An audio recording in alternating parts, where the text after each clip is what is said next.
নমস্কার বন্ধুরা, রাধুর রান্নাঘরে নতুন রেসিপি হলো এই বরবটির দানা দিয়ে ধোকা বানাবো। আপনারা দেখুন দেখুন বন্ধুরা, আমি বরবটি কিনেছিলাম, এরকম হলুদ হয়ে গেছে। এখন এগুলো ফেলবো না, যেগুলো সবুজ আছে সেগুলো দিয়ে আমি বরবটির বাটা করব। ওটাও একটা অন্য রেসিপি দেখাবো। আজকে নতুন একটা রেসিপি দেখাবো। এই যে পাকা যে বরবটি আছে, ওর দানাগুলো বার করে ওই বরবটির দানা দিয়ে ধোকা। তাহলে আজকের নতুন রেসিপি এই বরবটির দানা দিয়ে ধোকা বানাবো। আপনারা দেখুন। দেখুন আমি কিছুটা ছাড়িয়ে নিয়েছি। এই দেখুন, আমি এখানে 2 কিলো বরবটি কিনেছিলাম। সবগুলো পেকে গেছে, কিছু এগুলো সবুজ হয়ে গেছে, এগুলো ভিজে রেখেও ঘেমে ঘেমে যাচ্ছে। এগুলোকে কিছু করে নিতে হবে। তাহলে এই দানাগুলো ছাড়িয়ে, এই দেখুন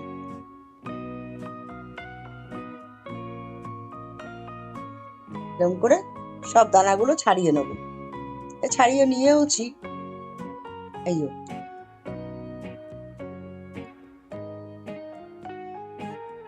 এরকম করে সব ছাড়িয়ে নিয়ে ফিরে আসছি। এই দেখুন বরবটির দানাগুলো পুরো ছাড়িয়ে নিয়ে চলে এসেছি। এবারে কিভাবে এটাকে ধোকা করব দেখাবো। এটা প্রথমে আমি মিক্সিতে পুরো পেস্ট করে নেব। ভালো করে পরিষ্কার করে ধুয়ে আধ ঘন্টা মতো ভিজিয়ে রাখবো। তারপরে এটাকে আমি পেস্ট করব। তাই দেখতে থাকুন কি করি। এই দেখুন বন্ধুরা, বরবটির বীজগুলো আমি ভিজিয়ে রেখেছিলাম, 2 ঘন্টার মতন ভিজিয়ে রেখেছি। এবারে এই বীজগুলোকে আমি এই মিক্সার বলে ঢুকিয়ে নেবো এই জারটায়।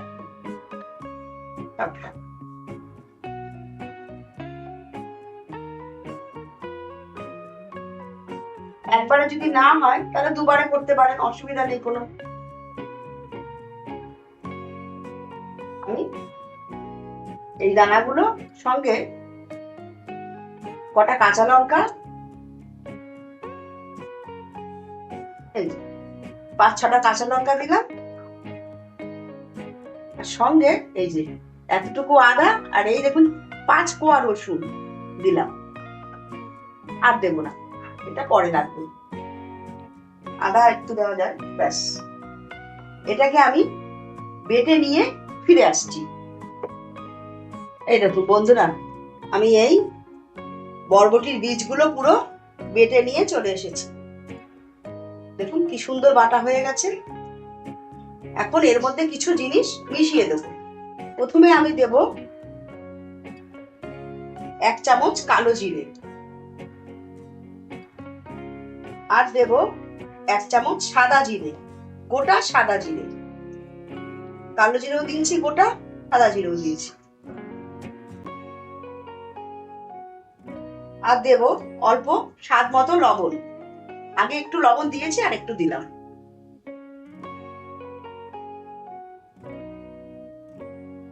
এবারে অল্প হলুদ,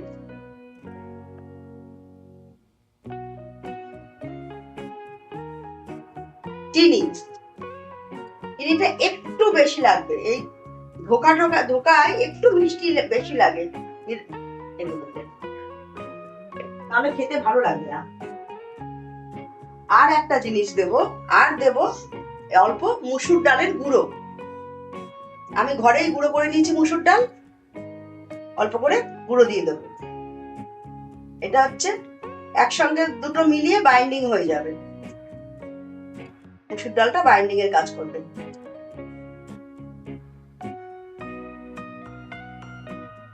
আমি এখানে 2 টেবিল চামচ, এখানে 3 টেবিল চামচ করেছিলাম, 2 টেবিল চামচ দিলাম, আর 1 চামচ রেখে দিলাম, লাগবে না। আমার এতেই হয়ে যাবে। এটা ভালো করে মিশিয়ে নেব। এইভাবে আমি 10 মিনিট রেখে দেবো। এভাবে ঢাকা দেওয়া। 10 মিনিট পরে ফিরে আসছি। এই যে 10 মিনিট হয়ে গেছে। এখন কতটা জলটা শুকিয়ে গেছে। এখন গ্যাসটা অন করে নেব। এই কড়াইটা বসালাম, কড়াইটা গরম হোক, তারপরে কড়াইতে তেল দেবো। এটা সাদা তেল অথবা সর্ষের তেল দিয়েও কষানো যেতে পারে, মানে কষিয়ে নিতে হবে এটাকে। যেরকম ভাবে ধোকা বানায় ঠিক সেরকম ভাবে এটার মধ্যে খালি একটু রসুন দিয়েছি আর মুসুর ডালের গুঁড়ো দিয়েছি, আর এটা বরবটির দানা দিয়ে তৈরি। এটা ঠিক একদম অন্যরকম স্বাদ। এটার মধ্যে যদি আমি রসুন আর মুসুর ডাল বাদ দিয়ে শুধু একটু মটর ডাল দিতে পারি, দিয়ে করলে পুরো একদম নিরামিষ হয়ে যাবে। ওটা আর এক রকম টেস্ট হবে, এইটা আর এক রকম টেস্ট হবে। সবসময় তো নিরামিষই ধোকা খাওয়া হয়, তাই আমি এইটা এরকম ভাবে বানাচ্ছি। এখানে এখন কড়াইতে আমি অল্প তেল দিয়ে দেবো। আমি একটু সাদা তেল দিয়ে দিচ্ছি,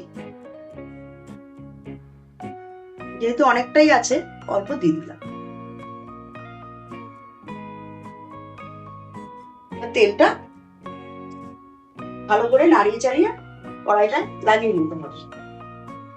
এটা এবারে কড়াইতে আস্তে আস্তে দিয়ে দেবো, কারণ এটা বেশি তেল গরম করার দরকার নেই। সবটা দিয়ে দেবো।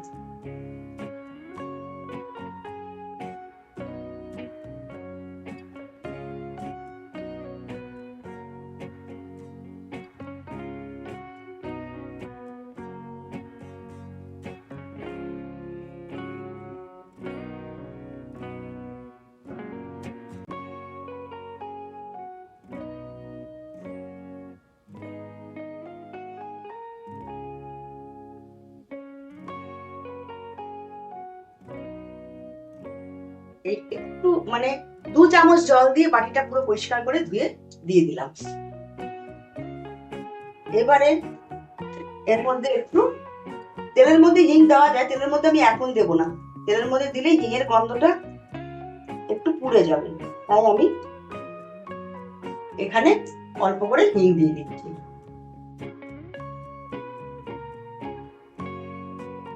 তেলের মধ্যে পরে দেব, সেটা আবার পরে আসবে। এটা এখন খুব ভালো করে কষিয়ে নিতে হবে। এটা কিন্তু নাড়ানো বন্ধ করা যাবে না, সমানে নাড়িয়ে যেতে হবে, নাহলে কিন্তু নিচে লেগে যাবে।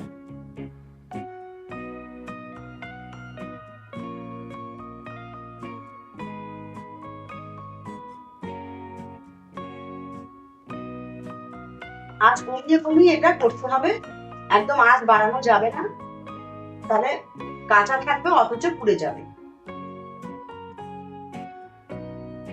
এইভাবে নাড়িয়ে করে নিতে হবে। আমাকে নাড়িয়ে যেতে হবে, আস্তে আস্তে দেখুন হয়ে আসছে।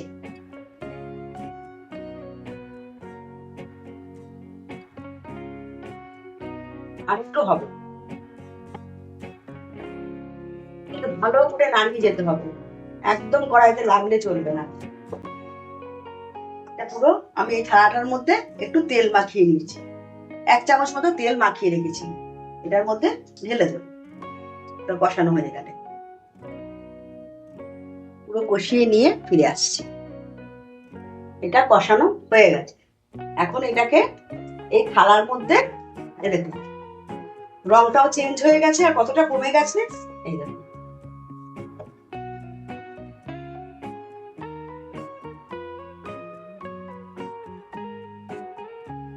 আর কষানোর দরকার নেই, এবার এটাকে নামিয়ে দেবো। নামিয়ে এই থালার মধ্যে আমি ঢেলে দেব।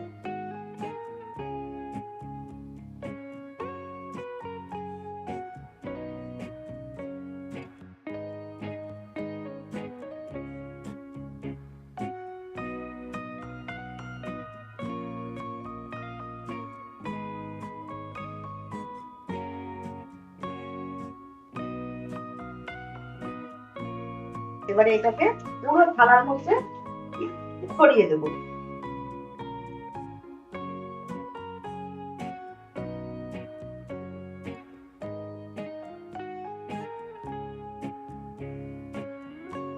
খুব সুন্দর করে এটাকে ছড়িয়ে দেব।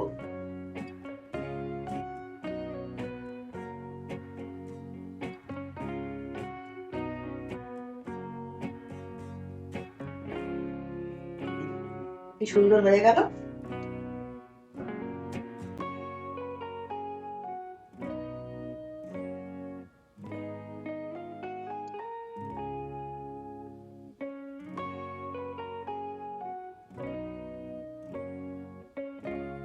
একদম এইভাবে আমি ঠান্ডা করে নেবো, ঠান্ডা করে তারপরে পিস করে কাটবো। তাহলে এটা ঠান্ডা করে নিই, তারপরে যখন কাটবো তখন দেখাবো আবার বাদ বাকিটা। ধোকাটা ঠান্ডা হতে হতে আমি ধোকার গ্রেভি করবো যে, সেইটা জন্য একটু মশলা তৈরি করে নিচ্ছি। এখানে ছোট ছোট, একদম ছোট ছোট দুটো পেঁয়াজ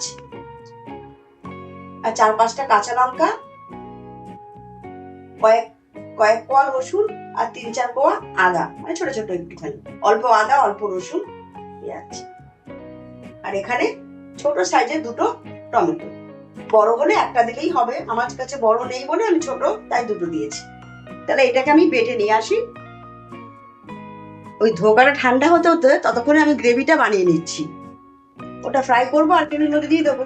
গ্যাসটা অন করে নিলাম।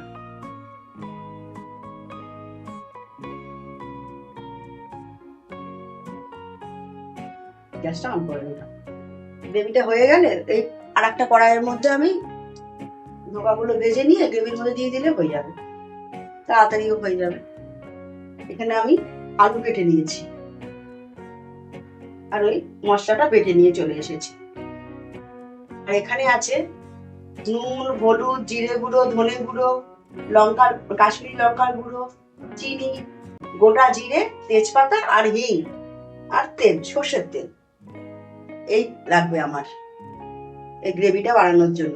ধোকা কড়াইটা গরম হয়ে গেছে, কড়াইতে আমি তেল দিয়ে দিচ্ছি। সবটাই যে বানাতে হবে এমন না, যতটুকু প্রয়োজন আপনার ধোকা সেইটুকুনি ধোকার পিস তুলে নিয়ে ভেজে নেবো, ভেজে আমি বানিয়ে নেবো। আবার বাদ বাকিটা আমি রেখে দেবো ফ্রিজে। যখন যদি আমরা এমনি ভাজা হিসেবেও খেতে পারবো, ভাজা হিসেবেও খেয়েও খুব ভালো লাগবে। সন্ধ্যেবেলায় কোনো মানে ভাজা খেতে ইচ্ছে করলো, ওইগুলো বার করে নিয়ে একটু ভেজে নিয়ে স্যালাডের সঙ্গে সঙ্গে আবার একটু কাসুন্দি, একটু আচার, এগুলো দিয়ে দারুণ লাগবে সন্ধ্যেবেলায়। কেউ আসলে দিলেও ভালো লাগবে।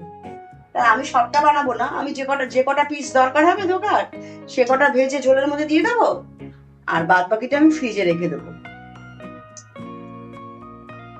আপনারাও কিন্তু এরকমই করতে পারেন।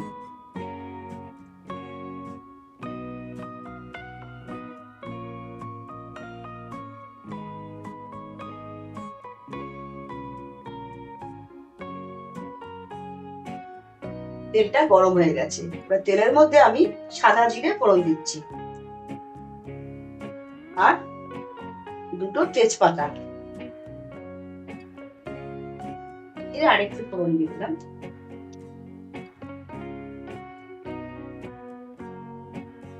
আর তেলের মধ্যে অল্প হিং, অল্প আগে দিয়েছি, এখানে অল্পই দেবো। এবারে আলুগুলো দিয়ে দিচ্ছি।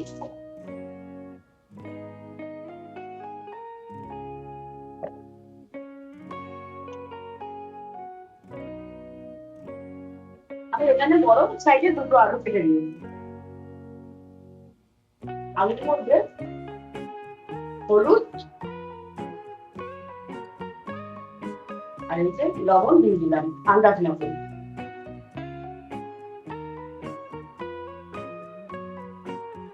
ব্যাস,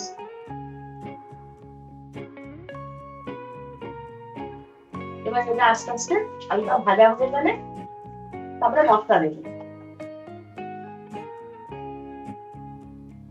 গ্যাসটা কমিয়ে আলুগুলো আস্তে আস্তে ভাজতে হবে। আলুটা ভাজা হয়ে গেছে, এখন এই মশলাটা দিয়ে দেবো।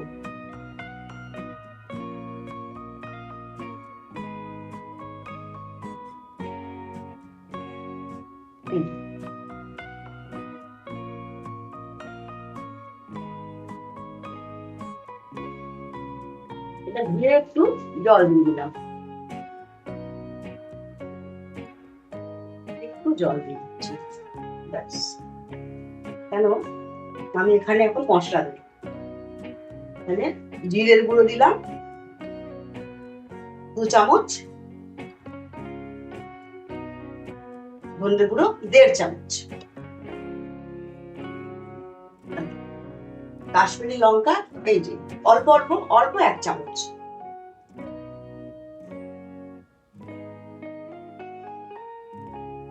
এটা এখন কষাতে হবে। তেলটা ছাড়লেই এটা ভাজা হয়ে যাবে। আস্তে আস্তে ভালো করে মশলাটাকে কষিয়ে নিতে হবে, একদম তেল ছাড়া পর্যন্ত পুরো করতে হবে, না হলে কাঁচা গন্ধ থেকে যাবে।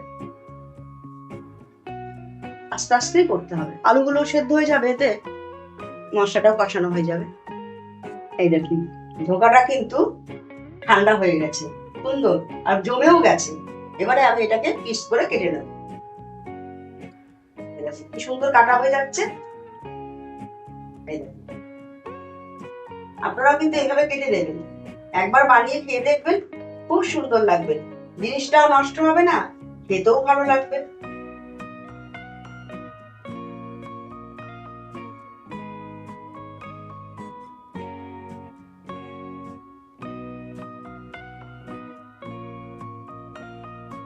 এবারে আমি এটা বড়শির মতন শেপ দিয়ে কেটে নেব।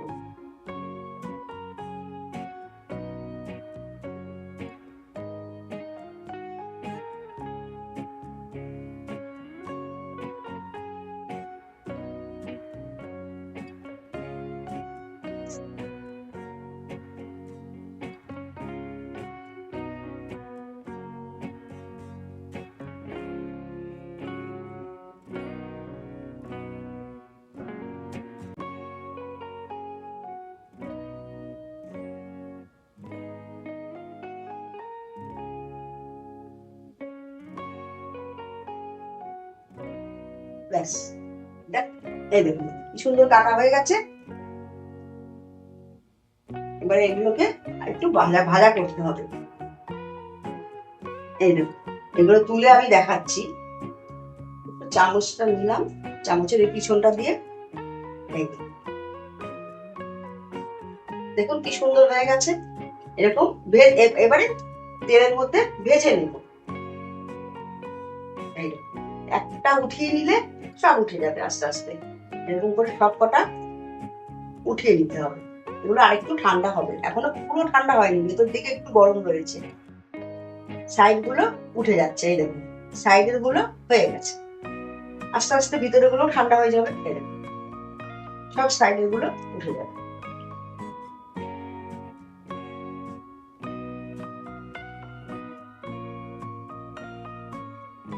এগুলো এবারে ভেজে নিলেই হয়ে যাবে। এখন আমি এই পাশের গ্যাসটা অন করে নেব। এখন ধোকাগুলো ভাজবো। এই প্যানটা বসালাম, এটা এদিকে হতে থাকবে, তাহলে তাড়াতাড়ি হয়ে যাবে। এদিকে ভাজা হলেই এটা হয়ে যাবে রান্না।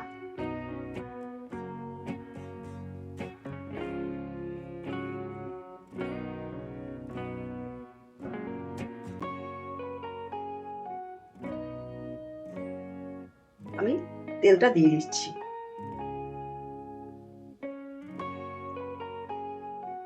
তেলটা গরম হয়ে গেছে, তেলটা গরম হয়ে গেছে। এখন আমি এই ধোকাগুলো ভাজা বসিয়ে দেব।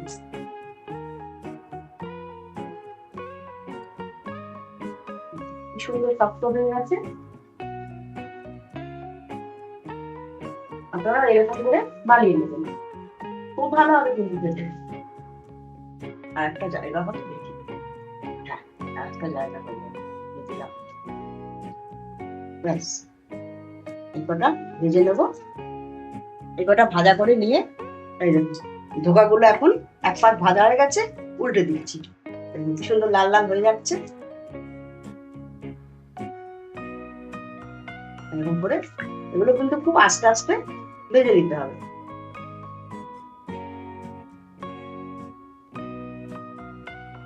এটা গ্রেভিটা কষানো হয়ে গেছে, এখন এর মধ্যে জল দিয়ে দেবো।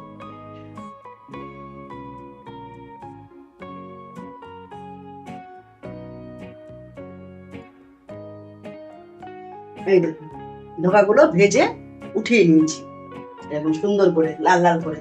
আরো কিছুটা ভাজবো পরে, আর এরকম ভাবে ফ্রিজের মধ্যে রেখে দেবেন। এগুলো আবার ভেজে নেবো আমি এখন। আর বাদ বাকিটা আমি ফ্রিজে ঢুকিয়ে দিয়েছি। এরকম পিস করে ভাজার আগেই ফ্রিজে রেখে দেবেন।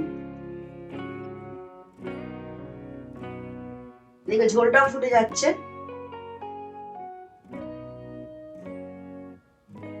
আর একটু আলুগুলো সেদ্ধ হবে, আর বাদ বাকিগুলো ভেজে নিয়ে ফিরে আসছি। বাদ বাকিগুলো আমি সুন্দর করে ভেজে নিয়েছি লাল লাল করে। এগুলো তো ভেজে আগে উঠিয়েই নিয়েছি এক প্লেট, ওটাও ভেজে উঠিয়ে নেবো। আর এইদিকে ঝোলটাও কিন্তু আমার হয়ে গেছে। আলুগুলো সেদ্ধ হয়ে গেছে। এখন এর মধ্যে আমি একটু মিষ্টি দিয়ে দেবো, মানে চিনি। এই ছোট ছোট চামচে 2 চামচ।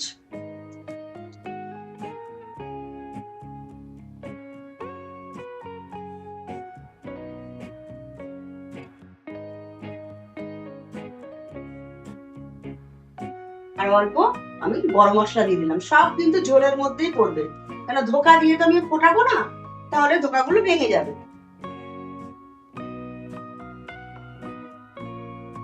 ব্যাস হয়ে গেল। আর এই ঝোলটুকু তো আমার লাগবেই, কারণ ওইটুকুনি যতগুলি ধোকা আছে সবগুলো ডুবতে হবে ঝোলের মধ্যে। ব্যাস একদম রেডি গ্রেভিটা। তাহলে কি করতে হবে আমাকে এখন? এই যে এরকম করে সব সাজিয়ে নেব এর মধ্যে। এটার মধ্যে আমি তুলবো, এর মধ্যে সাজিয়ে নেব।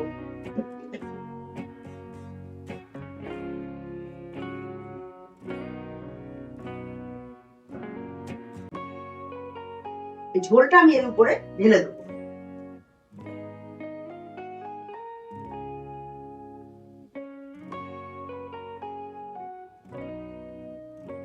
সবগুলোই হয়ে গেছে, আমি এগুলো উঠিয়ে ওর মধ্যে দিয়ে দেবো। গ্যাসটা অফ করে দিলাম। এই দেখুন সবগুলো আমি উঠিয়ে এরকম সাজিয়ে নিয়েছি।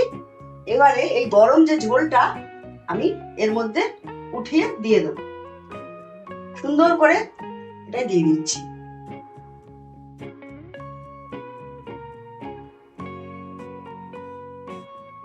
এগুলো সব আমি রেডি করে নিয়ে ফিরে আসছি।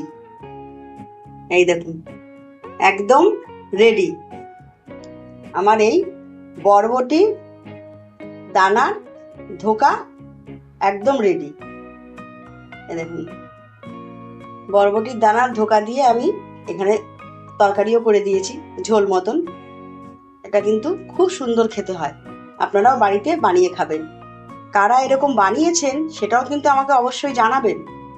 আর যদি আমার রান্নাটা ভালো লাগে তাহলে লাইক, শেয়ার, সাবস্ক্রাইব করবেন।